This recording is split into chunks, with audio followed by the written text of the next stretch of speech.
They deleted me from the family. Now they're guests in the house I built without them. Not out of spite, but out of purpose. If you've ever rebuilt your life without approval, if silence was your only reply, this story is yours too. Let them come. You don't owe them the door. The morning light filtered through the lakefront windows, slow and golden like a secret I no longer had to keep. My bare feet touched the hardwood floors I had sanded, stained, and chosen myself. The smell of cedar and espresso mingled in the air. Everything was still. Just the soft hum of the heating system and the occasional whisper of breeze slipping past the high glass panes. I stood at the edge of the foyer, a mug cradled in both hands, watching the sun rise across the water. Outside, the lake was still asleep, wrapped in morning fog. Inside, it was just me, my sculptures, and the quiet. That kind of quiet you earn, not inherit. They told me I'd never make it out of that one-bedroom apartment. They said I was unrealistic, too sensitive, too strange. But the one that stuck years later, like a splinter in my memory, was my mother's voice, calm and clinical over the phone. "You don't belong in places like that, Jolie." She had meant the gallery opening. But she also meant the city, the room, the table, the life. She always said things that way, soft like gauze, but sharp beneath. And now, here I was standing barefoot in the kind of house you see in architectural magazines. Lake view, double-height ceilings, a wall reserved solely for art, mine and others. And in the corner of the foyer, the sculpture I had welded from scrap and memory, a spiral of rusted steel knotted like a wound that healed wrong but healed anyway. I named it Inheritance. Naomi's laugh floated in from the kitchen, muffled by distance but threaded with joy. She was dancing to some soul song, probably barefoot, likely spinning in place like she always did when the coffee hit just right. This house was as much hers as it was mine. She called it post-emotional carnage, but make it chic. I took another sip, held it a second longer on my tongue. There was peace in that moment, not joy, not triumph. Just peace. The kind that settles in after a storm long past. Then the doorbell rang. It wasn't an urgent ring. Not a frantic knock. Just a single chime, polite, almost hesitant. I froze. The mug in my hand suddenly felt heavier. I set it down on the console table beside a bowl of polished stones and turned toward the door, already knowing. Before I even checked the monitor, before I looked through the peephole, I knew. My stomach tightened, not from fear but from memory. Muscle memory. Emotional reflex. I walked slowly, as if stepping into a scene I hadn't rehearsed but always dreaded. I tapped the security screen. And there they were. My mother, Evelyn. My Aunt Diane. And Brandon, my older brother, the golden one. The one who used to call me art freak under his breath and laugh when I corrected his grammar. They stood on the porch like polite strangers. All pastels and pearls. Evelyn in an ivory coat with her signature string of pearls like armor. Diane clutching a gift bag from some boutique I once loved but could never afford. Brandon in his too perfect blazer, eyes darting like he wasn't sure if this was a reunion or an ambush. My past gift wrapped and standing on my porch. I didn't move. Naomi's footsteps echoed behind me, then paused just beyond the foyer wall. She didn't speak. Didn't ask. We didn't need words. We hadn't for years. I knew she was already recording quietly, just in case. I placed my hand on the doorknob. Just long enough to feel the cold metal ground me. Then I opened it. No words yet. Just that awful civilized silence they always brought with them. The kind that filled rooms during awkward dinners. The kind that screamed louder than arguments. "Well," Evelyn said at last, her voice coated in warmth like a polite poison. "Look at you, all grown up." Behind me, Naomi shifted. I could feel her holding back an eye roll. I offered no hug. No smile. No, it's been a long time. Just a simple, "Come in." I stepped aside. Let them walk through the threshold of the house they once said I wasn't built for. Evelyn's eyes scanned everything, each art piece, each vase, each custom fixture. She paused in front of Inheritance, tilted her head. "It's striking," she said. I didn't respond. She wanted a reaction. She'd have to beg for one. Diane offered the bag. Just a little something. Brandon's daughter picked it out. She's considering art school, can you believe it? I took the bag, set it down unopened. Brandon spoke next softly. This place is incredible, Jolie. Really. I didn't know you'd, come this far. Neither did you, I replied. The air shrank. Evelyn floated through the living room like a curator appraising an exhibit. It's nice to see you found your niche, she said. The city's changing fast, isn't it? I imagine your connections help developers love spots like this. Her tone was casual, her words weren't. Behind the foyer wall, Naomi tapped her foot once. The code, did you catch that? I nodded subtly. The moment stretched. No one addressed the elephant in the room, the years, the silence, the erasure. No one said why they had come. But I knew. They thought I'd forgotten. That success had softened the edges. That maybe now I'd be grateful they even showed up. They were wrong. I looked around my home, my sanctuary forged from rejection and resolve. And in that silence, I felt something powerful settle in my chest. Silence isn't absence. It's discipline. It's intention. It's the space between becoming and arrival. And today, I wasn't the girl they left behind. I was the woman who opened the door. It didn't happen all at once. That's what made it harder to name, harder to fight.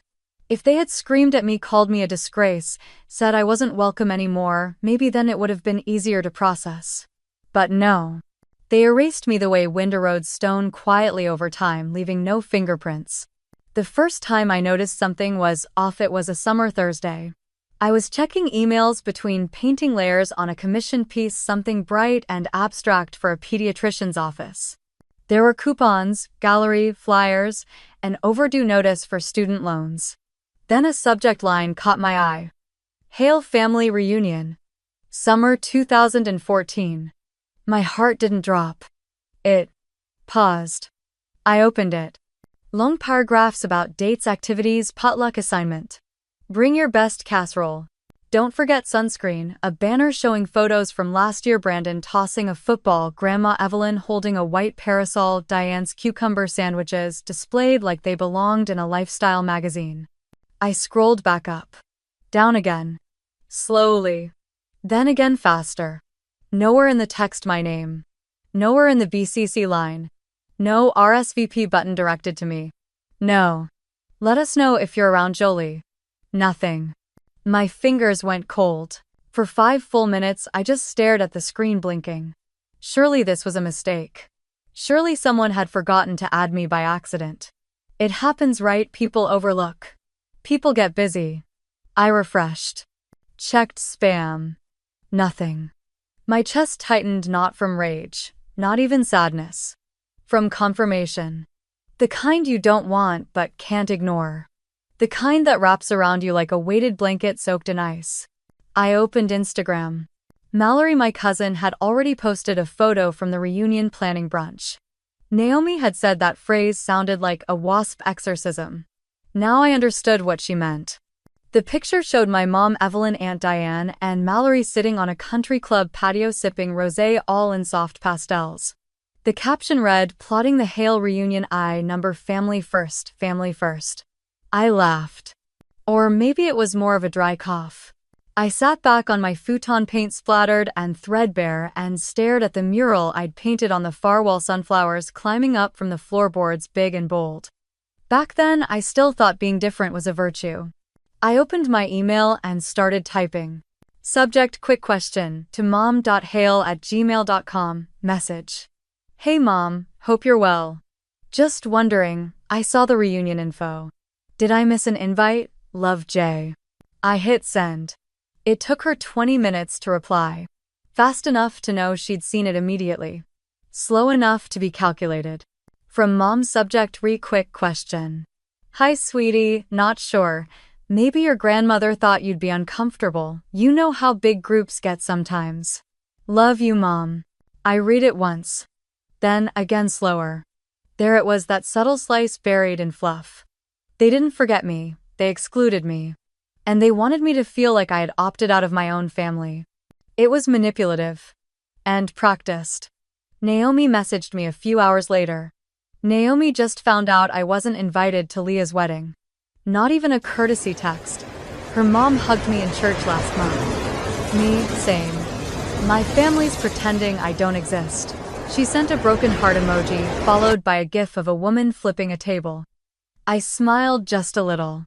Naomi always knew how to throw shade in the dark, but the smile didn't last. That night, I opened a folder on my desktop. I named it Proof. Into it, I dragged a screenshot of the email, the Instagram post, Mom's reply. I found the text from Naomi and saved that too. I didn't know why I did it, only that I had to. My fingers moved on their own like I'd done this before. And the truth is, I had. I'd always kept receipts. Quietly, unconsciously. But now it became a ritual. A defense. If they wanted to gaslight me into oblivion, I needed to leave breadcrumbs back to the truth. The folder became my talisman. My therapist would later call it a trauma archive, but I didn't have that language back then. I just knew I needed to not feel crazy. I began scrolling through old group photos online, birthdays, holidays, graduations. In so many of them, I was simply absent. And not just in person, but in caption, in comment, in context. I had become a ghost with a heartbeat. Even worse, no one ever called. No missed calls. No "how are you" voicemails. No Christmas cards. Not even passive-aggressive forwards from Diane. The silence had gone from weird to expected to permanent. One night, I sat on the kitchen floor with Naomi after a failed audition and a rejection email from a gallery in Portland. We shared cold ramen from one bowl and traded rejections like baseball cards. I told her about the folder.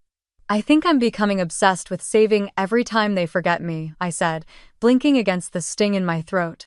Naomi shook her head. Not obsession, she said softly. It's proof you existed. That you tried. That was the difference. I wasn't saving bitterness. I was saving evidence. Because the worst kind of abandonment is the kind dressed up as concern. We just didn't want you to feel uncomfortable. We didn't think you'd be interested. You're always so sensitive. They weren't insults, they were erasers. Applied slowly and thoroughly like primer before painting over a wall. And it worked almost.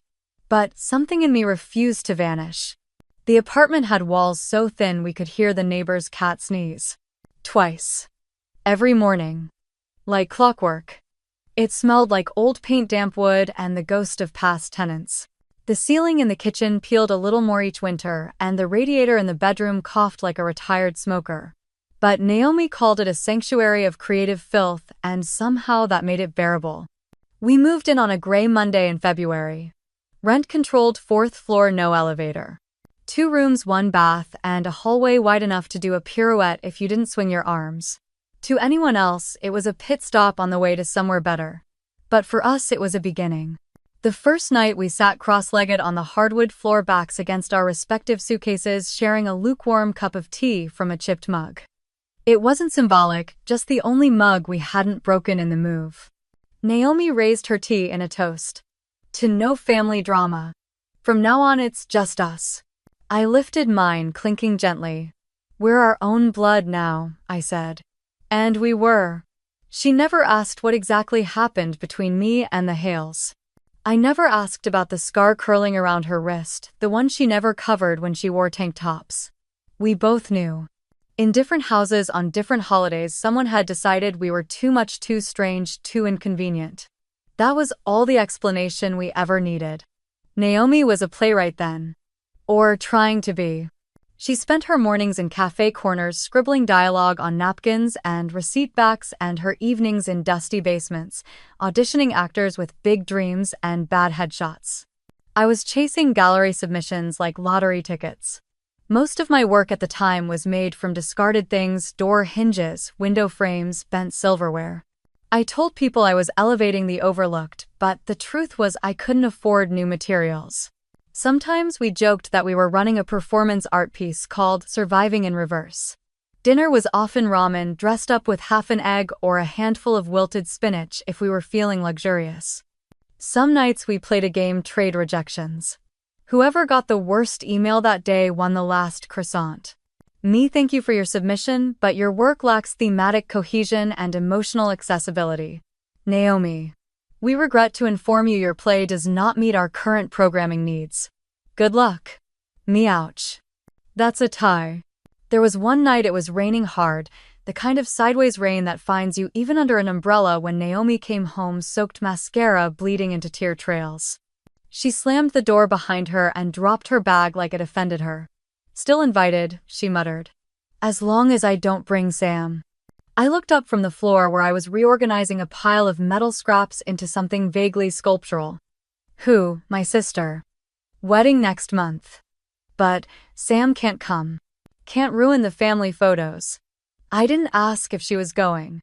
Instead, I grabbed the thickest blanket in the apartment and wrapped it around her shoulders like a crown. She whispered through chattering teeth, "You ever feel like they just want you to disappear?" "Every day," I said. We sat in silence after that. Not the kind that fills a void, but the kind that affirms something solid. That we weren't delusional. We weren't dramatic.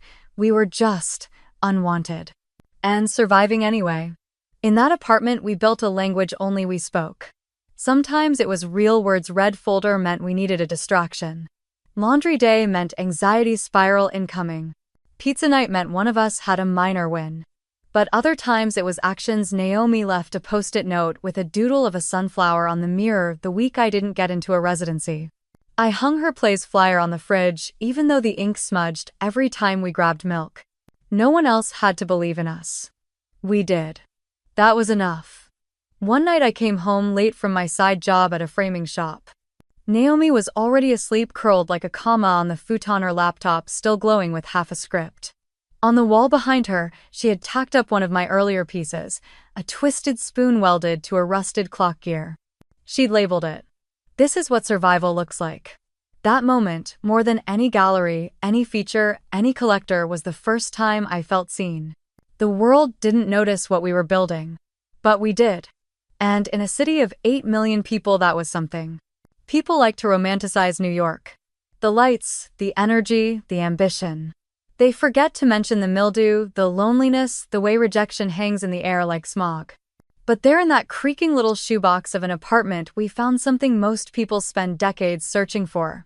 A home that wasn't about bloodline, a bond that wasn't built on duty, a family that didn't demand you shrink to fit. Chosen family isn't just a warm idea. It's a rebellion. And we were rebels. Tired, broke, hungry, but never invisible to each other. It started with one screenshot, just one. The email about the family reunion, the one where everyone's name was mentioned except mine.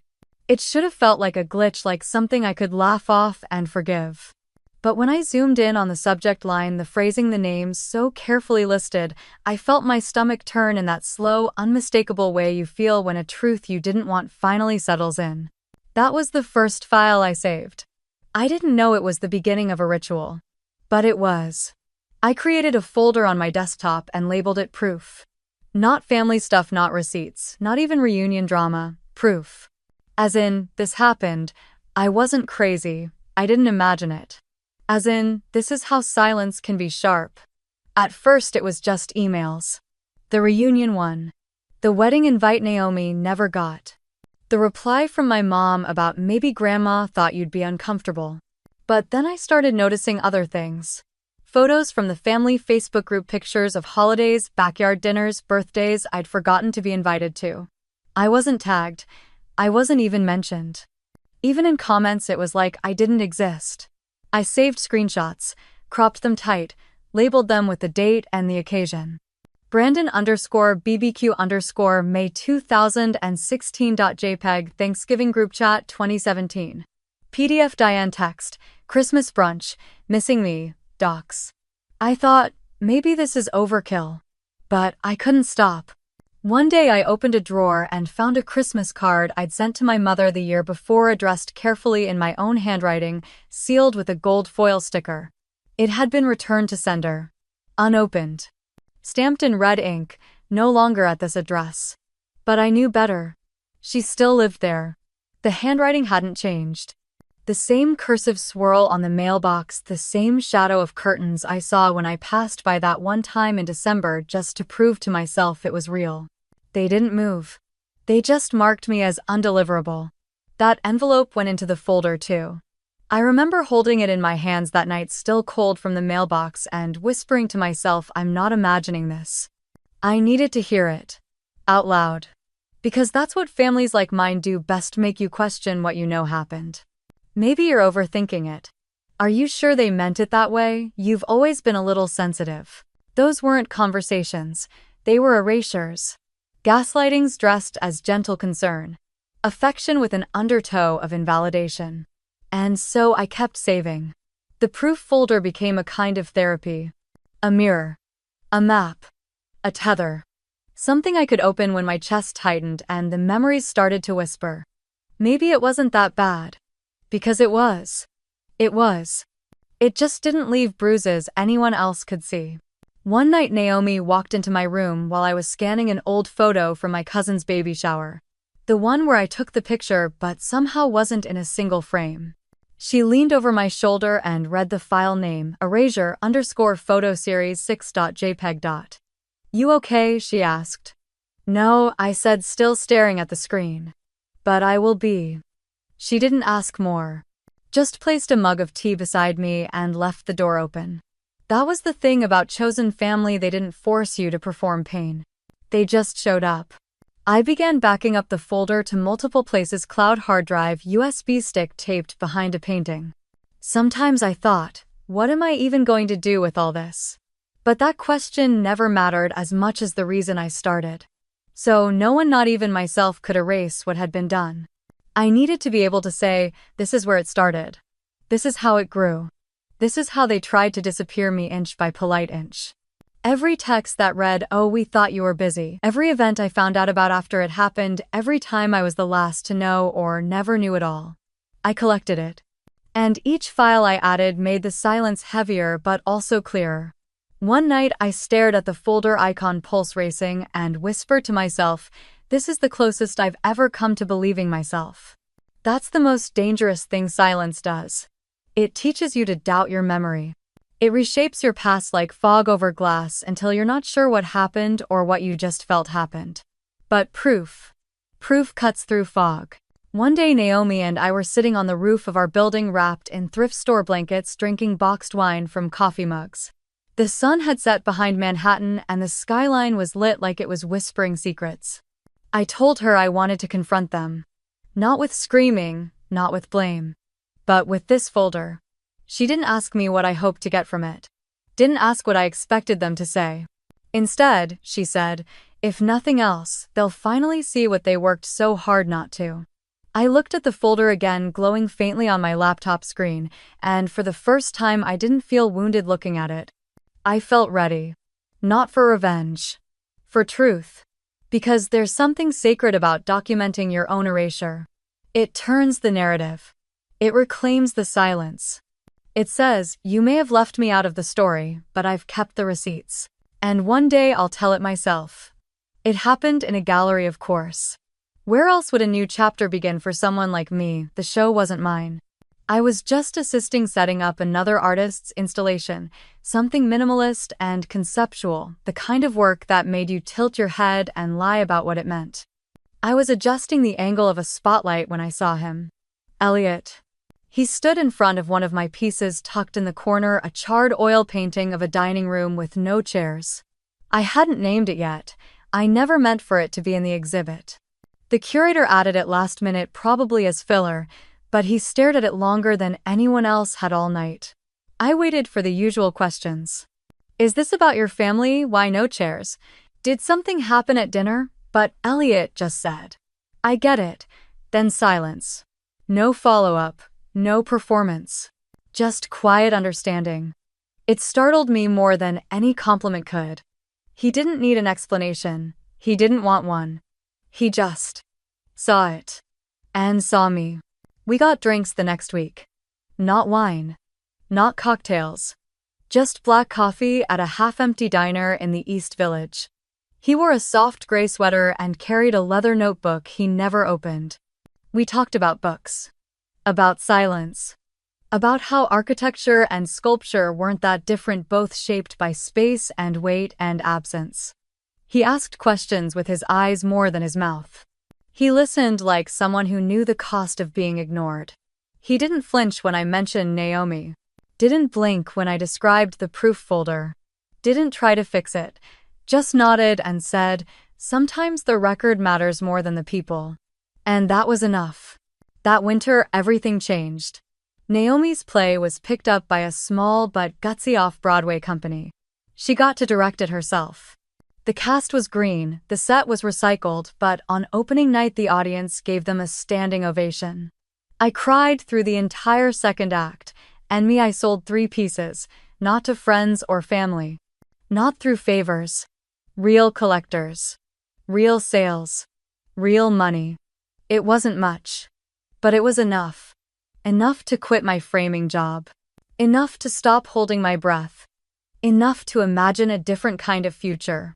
One with chairs, one with walls I chose, one with doors that opened only when I turned the handle. I started looking at land. Not because I believed I could afford it, but because I needed to stand somewhere that wasn't borrowed. The first few places were laughable muddy lots beside power lines, overpriced patches of gravel. But then I found it. A narrow strip of lakefront land just outside the city, nearly forgotten. The listing had been up for months. Too small for a developer. Too expensive for a camper. Just right for a woman with steel in her spine and a sketchbook full of impossible lines. I put in an offer the next day. Naomi screamed when I told her. Elliot just smiled and said, "It's about time the land got lucky." Designing the house became my obsession. Every detail mattered. Windows that caught the morning light just right. Floors warm enough to walk barefoot in January. A fireplace made of salvaged brick, one from every apartment I'd ever lived in. I built the table first. Before the walls, before the permits even cleared. 7 feet long. Dark oak and iron. Smooth in the center. Scarred at the edges. A table for the meals I hadn't been invited to. For the holidays I'd spent explaining my absence to no one. For the future I was finally claiming. Naomi called it the war table. I called it mine. Elliot helped with the structural layout. He drew curves where others saw corners. He believed houses could breathe. We'd sit on the unfinished deck some evenings drinking wine from jam jars, watching the sunset smear itself across the water like a poem. I remember saying, "They said I'd never have anything like this." He didn't ask who they were. He just looked at me and said, "Then let them see it." Not with arrogance, not with vengeance, but with truth. Because here's the thing about being shut out. You can either spend your life knocking on a door that will never open, or you can build a new house, with your name on the deed, and your own damn key. The house took a year. Not long, but long enough to wrestle with old ghosts. Every tile, every beam, every paint stroke was a confrontation. Every decision whispered, "This is yours now, this belongs to no one else." Naomi and I moved in on a warm Friday in late spring. We didn't throw a party, just unpacked, slowly opened all the windows and played Aretha Franklin on repeat. She stood in the foyer, spinning in place, arms wide. "Girl, we're living in a Vogue spread," she laughed. Or a feminist sci-fi reboot. Either way, I'm obsessed. I looked around. The curved staircase. The copper light fixtures. The sculpture I welded from my old radiator pipes hanging above the fireplace. This wasn't revenge, this was reclamation. This was what it looked like to begin again. Not as a daughter. Not as a disappointment. But as a woman who had learned to build a life from the very silence meant to erase her. And for the first time I didn't feel like I needed a seat at their table. Because I had finally built my own. The knock didn't come with thunder. It didn't crash or cry. It came like everything else they ever gave me, soft, measured, just polite enough to hurt. It had been 5 years. 5 whole years since I last saw any of their faces in person. 5 years since a voicemail on my birthday that began with, "Sorry, things got busy," and ended with a tone that sounded suspiciously like relief. 5 years of silence so deep it became a second language. But somehow I knew the sound of that doorbell. I knew the moment my finger froze mid-scroll on my phone. I knew when Naomi glanced up from her laptop, brow raised. She knew too. I didn't say anything. Just stood. Set down the mug of tea I hadn't touched. And walked toward the door. Naomi followed silently. Not close, not hovering, just present. When I reached the threshold, I didn't open it right away. Instead, I tapped the security screen. There they were. Evelyn, my mother, in cream slacks and a pearl blouse.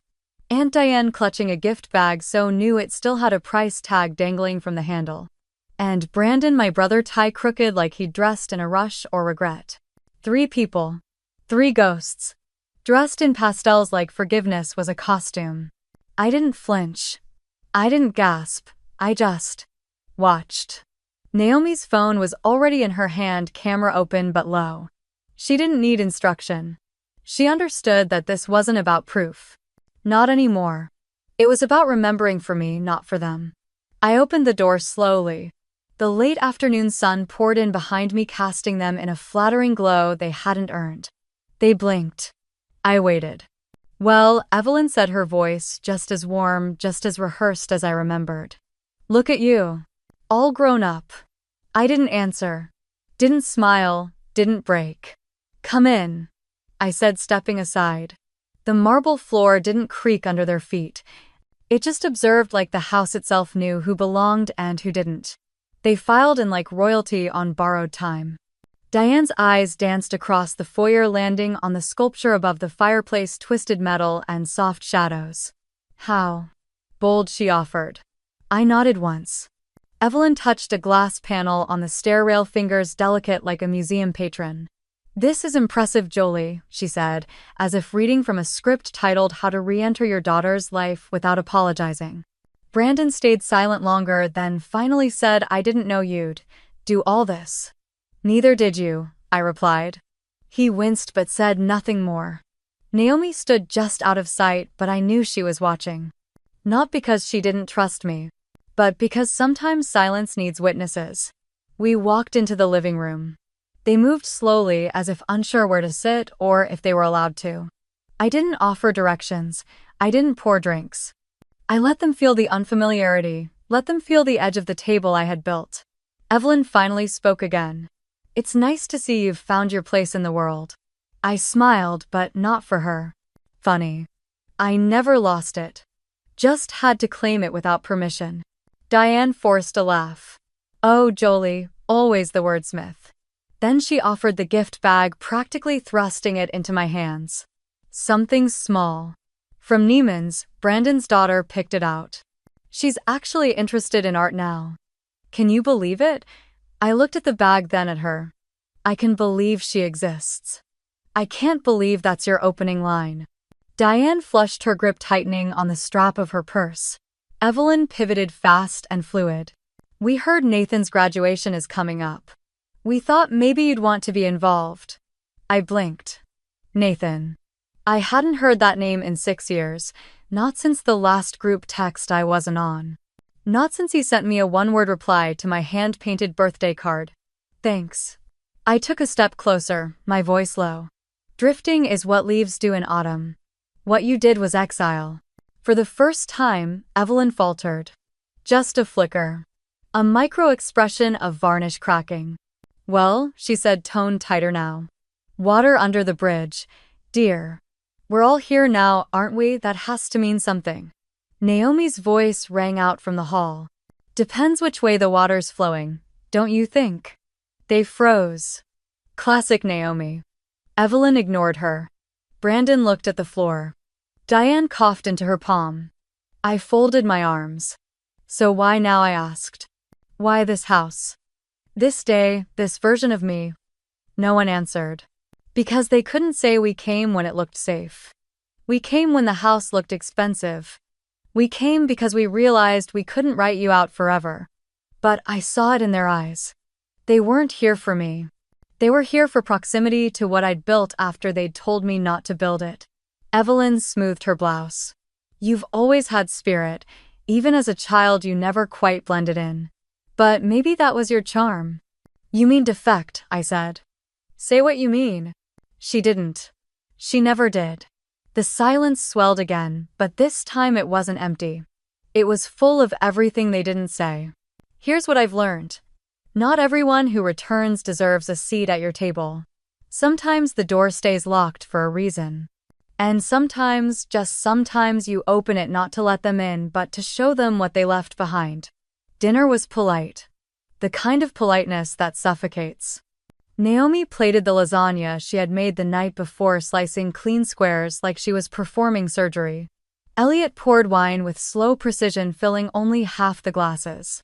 The table, the one I built, was gleaming as if it too had been waiting for this moment. Brandon talked about traffic. Diane complimented the chairs. Evelyn smiled so tight I could see the fine lines fighting to hold their formation. Nobody asked why they were really here. Nobody asked why they stayed away so long. And I let them sit in the silence they created. Naomi didn't speak much, but I could feel her presence like armor. Elliot sat to my right, his hand resting lightly on the back of my chair. That was all the reassurance I needed. Halfway through dinner, I stood up. "I want to show you something," I said calmly. I placed my wineglass on the table with a muted clink, walked to the far end of the room, and tapped the tablet connected to the projector. The screen lit up. The slideshow began. First slide, a screenshot of the family email thread. Subject: Hale Lancaster Reunion 2014, every name listed, except mine. Next, Evelyn's reply to Brandon. "Let's keep it small, you know who has always been disruptive." Then a photo from that same weekend. A garden party under string lights. Caption: Family first. I was the one who took that photo. I was not in it. The room stiffened. Brandon shifted in his seat. Diane's fork paused midair. Naomi leaned casually against the doorframe, arms folded, eyes locked on the screen like a gallery judge. I kept going. Slide after slide returned to cinder envelopes. Christmas group chats I was never part of. A wedding program where my name was nowhere to be found. I didn't raise my voice. I didn't accuse. I simply narrated. "These are timestamps," I said. "These are the receipts. These are your words, your silence, your choices." The next slide was a text exchange. Naomi and me 3 years ago. She had just found out she wasn't invited to a cousin's wedding. Naomi had replied, "We're our own blood now." I paused. Let the room absorb that. Diane finally broke. I don't think this is fair," she said, voice shaking. "That was never intentional." Naomi let out a soft, incredulous laugh. "Oh, please." Evelyn's voice cut and smooth, deliberate. "We did what we had to. You were unstable. You painted your dorm windows black. You isolated yourself." My jaw tightened. That, Naomi snapped, was an award-winning installation. It was featured in Modern American Expressionism. Evelyn looked at her like she was a bug on glass. I tapped the next slide. Audio waveform. A transcription appeared beside it. Evelyn's voice. "The city's changing fast, isn't it? I imagine your connections must be quite useful with all these developers swarming the lakefront." The room dropped 10 degrees. Brandon's eyes flicked toward Evelyn. "Mom," he whispered. But Evelyn didn't flinch. Instead, she leaned forward, folded her napkin, and said, "You'll regret this, Jolie." I turned to her. Met her eyes full on. "I already regret ever believing you were family." Silence, heavy, dense, real. Not the kind that erases, the kind that marks. Here's the thing about justice. It doesn't have to yell. It doesn't need spectacle, it just needs to be seen. And in that room, for the first time in years, they saw. Not the version of me they constructed. Not the disruptive daughter or emotional artist they whispered about behind wine glasses. They saw me. The one who built her life from ash and steel. The one who didn't disappear when they stopped looking. The one who kept every receipt. Not for revenge, but for remembrance. Evelyn stood slowly, purse in hand. "You've made your point," she said, tone icy. "We'll leave." "No one's stopping you," I replied. Diane hesitated. Brandon looked down. Neither said goodbye. They left the same way they came in, quietly, carefully, with pastel faces that had cracked around the edges. Naomi followed them to the door, locking it softly after they exited. I stood at the window for a long time after watching the sun slip behind the lake. The light turned gold, then amber, then disappeared entirely. Behind me, Naomi whispered, "That wasn't just closure. That was legacy." The knock at the side door came just after sunrise. Not loud, not desperate. Just tentative. Almost hopeful. I had been upstairs in the studio, hands wrapped around a mug of coffee gone cold, watching morning light bloom over the lake like a soft promise. When I opened the door, Brandon stood there. But this time he wasn't alone. Beside him was a young girl no older than 8, holding a sketchbook against her chest like it was armor and treasure all at once. She had unruly curls and deep, watchful eyes. The kind of gaze that notices everything and forgets nothing. Brandon looked smaller somehow. Not physically, but emotionally. Like the air around him had softened, deflated by time and truth. He wore no tie, no mask. Just a hoodie and sneakers, and a quietness I hadn't seen in him since we were children. "Hi," he said. I nodded. Nothing more. "This is Emma," he added. "My daughter. She asked to come." The girl tilted her head. "Are you the one who built this house?" Her voice was clear, curious, not shy. A small hand clutched the spine of her sketchbook tighter, as if afraid the question might offend me. I blinked. "I am." She opened the sketchbook. On the first page was a drawing done in bold crayon lines of a glass house perched by a lake surrounded by crooked trees and wildflowers. Standing in front of the house was a tall figure with wild hair and sparks coming out of her hands. "That's you," she said. "You look like a hero." The words stopped something inside me, not broke, just paused. No one had ever called me that before. Not in words. Not in the pure, unquestioning way only a child could believe. From behind me, Naomi appeared at the top of the stairs, stretching hair a tangled halo. Her voice was still sleepy when she murmured, "Damn right she does." I knelt down eye to eye with Emma. "Do you like drawing?" I asked. She nodded fiercely. "I draw everything. People. Houses. Mostly trees, though. Trees don't mind if they look weird." I smiled. "I like trees for that same reason." I reached into a nearby drawer and pulled out a slim black box tied with a red ribbon. "These are for you." Emma took it with reverence. Slowly, like it might vanish if she moved too fast. She untied the ribbon, opened the lid, and gasped. Inside was a full set of graphite pencils, real ones. The kind professionals use, the kind I didn't touch until I was almost 20. Her eyes widened like she'd just discovered stars were real. "Thank you," she whispered. "Make things that speak even when you don't," I said. She nodded, then ran over to Naomi, who knelt beside her on the patio and immediately began flipping through the rest of her sketchbook like it was a portfolio review. That left Brandon and me. Alone. Finally. He stood in silence for a moment, not meeting my eyes. Just watching the sunlight ripple on the lake. His hands were deep in his pockets. His shoulders rose then dropped like a breath he'd been holding for years. "I won't speak for them," he said. "I didn't ask you to." "I know." He looked at me then. Really looked. I needed to say I'm sorry. I said nothing. Not out of anger. Just to let the words breathe. Brandon continued slower now. "Not just for not saying anything back then, but for pretending you weren't there. For deleting you from conversations because it was easier than standing up." He swallowed. "It was cowardice. And I knew it." I studied him. Not the face of a brother I had lost, but a man trying clumsily to repair a bridge he let rot. "I appreciate you saying it," I said, "but I haven't been waiting for it." "I know." He turned his gaze toward the house. "She's seen your art online, you know. Emma. She was the one who found your gallery profile. Said your sculptures looked like angry flowers. She meant it as a compliment. She has good taste." Brandon smiled just barely. "She wants to be like you." Even before she knew we were related.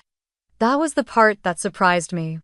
That someone so untouched by all the history, by all the hurt, could still see me clearly. "She'll grow up knowing the truth," he said. "I'll make sure of it." I looked at him. "No," I said softly. "Make sure she grows up asking for it." He blinked. And for the first time I think he understood. Truth doesn't live in declarations. It lives in curiosity. In courage. In refusing to settle for silence. That night I stood in the studio again. The walls were covered in works in progress pieces half-formed like thoughts still becoming language. Downstairs, I could hear Naomi's laughter mixing with Emma's as they made pancakes in the dark. I thought of all the times I'd imagined a different kind of family, and how despite everything I'd ended up creating one anyway. On the corkboard above my desk was a pinned note: the Sienna Project. A home for artists without homes. 10 scholarships. 3 residencies. One stubborn belief that people left behind deserve front-row seats to their own future. Brandon's apology wasn't what changed me. Emma's drawing did. That crayon figure, tall and bright, standing before a house built from doubt and defiance, that was me. That was how she saw me. And for the first time in years, I saw myself the same way. Because sometimes the loudest recognition doesn't come from the ones who hurt you. It comes from the ones who never had a reason to lie. They asked me once why I didn't name it the Jolie Foundation. I smiled. Because that wasn't the name of the girl they erased. That wasn't the name of the child who sat cross-legged on a paint-stained futon reading rejection letters under string lights. That wasn't the name of the daughter who searched group chats for a message that never came. That girl was Sienna. Sienna was the version of me they tried to forget. So I made sure she'd be the one the world remembered. The Sienna Project began as a line in my notebook. A scribbled idea in the margins of a grocery list. A space for artists no one saves. I didn't know then that it would become a movement. I only knew what I'd needed at 16. At 22. At every age where the only thing louder than my ambition was the silence from the people who were supposed to believe in me. So I created the thing I never got. We announced the first 10 scholarships quietly with no press release or gala. Just a single post on a white background. For the ones who were told to dim their light, come shine here. The applications poured in. Some from college dorms, some from women in their 40s who had hidden their art like a secret affair. One came handwritten, accompanied by a drawing of a girl and a birdcage split open. Naomi read every single one. She cried through half. Jolie, she whispered, eyes glassy, we're building the future from the children they tried to erase. I didn't reply. I couldn't. I just reached for her hand and squeezed. Elliot came in with blueprints. He had designed a creative hub that breathed light-filled studios, rotating gallery walls, and a courtyard where sculptures could rise like wildflowers. There would be a black box theater for Naomi's workshop performances, a ceramic lab, and a quiet library just for sketchbooks. We broke ground in fall. Emma helped with the first ceremonial dig, holding a tiny golden shovel with both hands like it was Excalibur. When the camera flashed, she whispered to me, "This place feels like a giant art hug." I laughed, but she wasn't wrong. We opened the doors 8 months later. The morning we launched, Naomi walked into my studio with 2 mugs and a look that meant business. "You're not doing this part quietly," she said. "This part, the naming. The story. People need to know why it's called the Sienna Project." I hesitated. Not because I was afraid of the name, but because I was afraid of being seen fully. "You're telling the world," she said, "that the part they tried to delete is the part you built everything on." She was right. So that night I posted a video. Black background, no music, just me. My name is Jolie. But this isn't about me, it's about a girl named Sienna.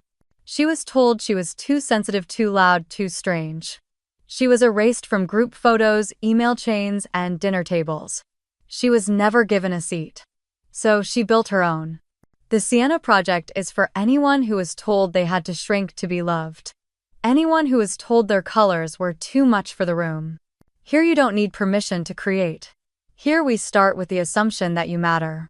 I thought maybe 200 people would watch it.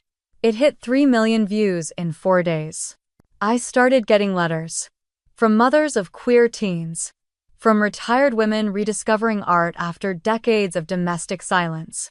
From men who hid their poetry in garage toolboxes. From children who drew with sidewalk chalk and wrote, "Thank you for making space." We pinned them to a wall in the main hall, the Gratitude Gallery. And every day we added more. Sometimes I walk the building late at night. When all the artists have gone home and the lights are low and the floor still hums with footsteps, I stand in the center of the courtyard and look up. The stars above don't ask for belonging. They just shine. That's what we've become. Not a school. Not a charity. But a constellation of people who refuse to go dark. One afternoon, Emma brought a friend to visit.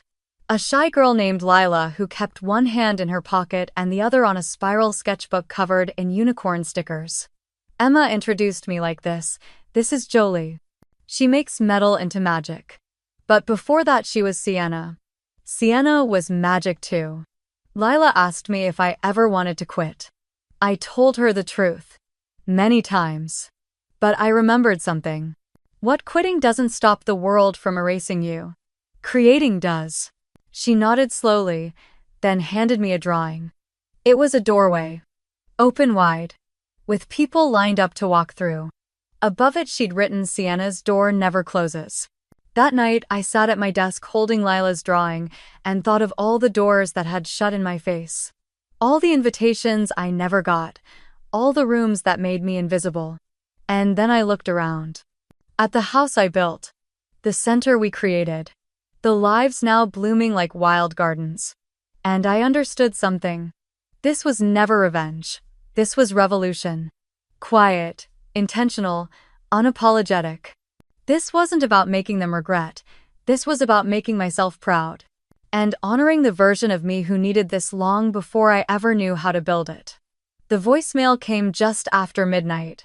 No fanfare. Just the sharp buzz of my phone lighting up the dark. Evelyn Lancaster. That name hadn't appeared on my screen in nearly 6 years. Still it glowed like a wound that hadn't scabbed over completely. One missed call. One voice message. 17 seconds. I sat upright in bed, not out of urgency but clarity. I knew what it was before I pressed play. I also knew I wouldn't need to listen twice. Jolie, it's your mother. I thought, maybe we could finally talk. Like adults. You've made your point, haven't you? Let's not carry this on forever. We're family. Call me back when you're ready. Click. No apology, no recognition of harm. Just an assumption that silence meant pause, not choice. I stared at the message. Then, without ceremony, I deleted it. Not with anger, with certainty. The next morning I stood barefoot on the porch wrapped in a shawl Naomi had knitted when we first moved in. The air was crisp with fall the lake still. Light danced off the surface like it didn't know how to be anything other than honest. Inside, Elliot was fixing a loose hinge on the gallery door. Naomi hummed in the kitchen brewing strong tea. Emma was drawing at the long table completely unaware of how healing her presence had become. I took a long sip from my mug and whispered to the wind. She doesn't have to understand me. I'm not here to be understood, I'm here to be whole. For so long I thought closure came from conversation. From someone else saying I'm sorry and meaning it. From finally hearing, you were right. From a hug, a tear, a grand confession. But I've learned something quieter. Closure is not their gift to give, it's mine to claim. And sometimes it looks like deleting a message, sometimes it looks like not replying. Sometimes it looks like living beautifully without them. I thought of the girl I used to be, Sienna. The one they said was too much. Too sensitive. Too loud. Too stubborn. She used to whisper into her pillow. Maybe next year they'll remember me. Now she stood in sunlight surrounded by things she had built from ashes. Not as revenge, but as return. To herself. Naomi found me on the porch an hour later. You okay? She asked. I nodded. Was it her I didn't have to say yes? Naomi knew. She always knew. I didn't listen all the way I lied. You don't have to. We stood in silence for a while, shoulder to shoulder. It was the kind of silence that didn't ask questions, only offered warmth. Then she nudged me gently. She still thinks this is a performance. That if she claps the curtain will rise again. I smiled. She's forgotten the show ended years ago. Later that afternoon, I watched Emma sketch in the courtyard. She was working on a series of doors, all styles, shapes, and colors. Some open, some locked. One had flowers growing through the hinges. What are you drawing? I asked. She looked up beaming. Portals. Where do they go? She shrugged. Wherever people need to go when they don't feel safe anymore. I sat beside her. Do you think you'll ever draw mine? Emma studied me thoughtful. I already did, she said. It's the one with light coming out. I blinked back the sting in my eyes and whispered. Good. I've kept that one open for a long time. She nodded. Not everyone gets in though, right? I looked at her. No, I said gently. Not everyone should. Inside the studio, a new sculpture stood half-finished. A woman carved from layers of recycled metal, hands open, face upward, and her feet rooted in stone. No name etched into her frame. Just a phrase at the base. You don't need to explain growth to the ones who buried the seed. That night I sat at my desk and read letters from strangers. They came from all over: emails, postcards, handwritten notes, folded like secrets. My father disowned me when I said I wanted to be a dancer. I followed your journey. I made my first stage this year in my garage. Thank you for giving me permission. Another read: I don't want to be invited anymore. I want to build my own tables. You taught me that was okay. I placed them carefully in a new folder on my shelf, labeled not proof this time, but echoes. The next day Naomi asked if I wanted to respond to Evelyn. Just to close the loop, she said. I shook my head. I already did. She raised an eyebrow. By saying nothing. By saying everything. I've learned that silence isn't always absence. Sometimes silence is authorship. The choice to no longer narrate with the voices that harmed you. The courage to continue writing without needing validation. They say family is blood. But I've come to believe family is whoever keeps showing up when the silence gets loud. And as for Evelyn, let her calm. Let her call. Let her write. But let her know this story moved on without her. And in that moving on, not in confrontation, not in applause, but in becoming, I found the only closure that ever mattered. Not everyone gets to understand you, but you must always understand yourself. That's the final chapter. That's the locked door. That's the piece that never needed a knock.